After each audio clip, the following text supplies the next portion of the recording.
আসসালামু আলাইকুম ওরহমতুল্লাহি ওবারাকাতুহু।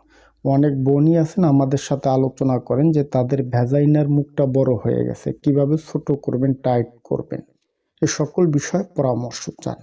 আজকের এ ভিডিওতে আলোচনা করব ইনশাআল্লাহ।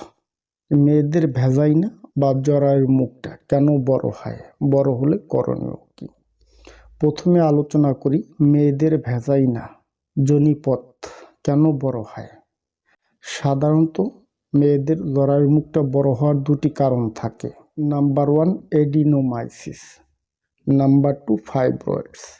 সাধারণত এ দুটি কারণে মেয়েদের জরায়ুর মুখটা ভ্যাজাইনাটা বড় হয়ে যায়।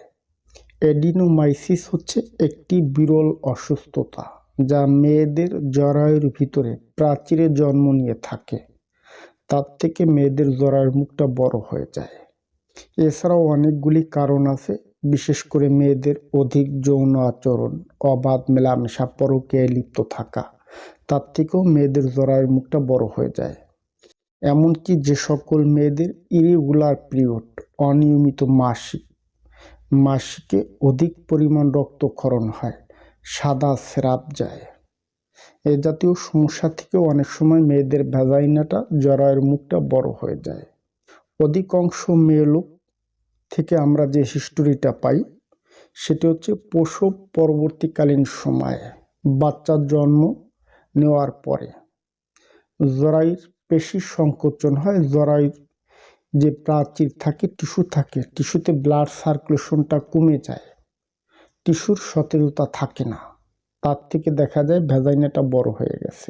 এছাড়াও অনেক মেয়ে লোক সিজার করে বাচ্চা নেয়, যার কারণে ভ্যাজাইনাটা বড় হয়ে যায়।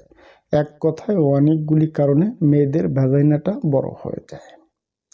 Number 2 fibroids.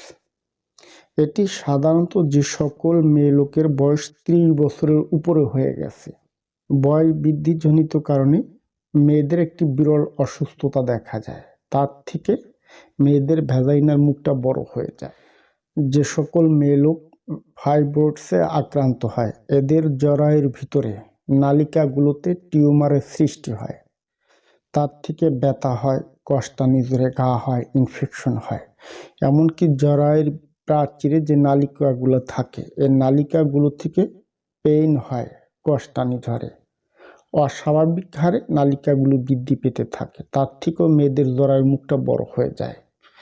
এক কথায় বলতে গেলে এটি একটি বিরল অসুস্থতা।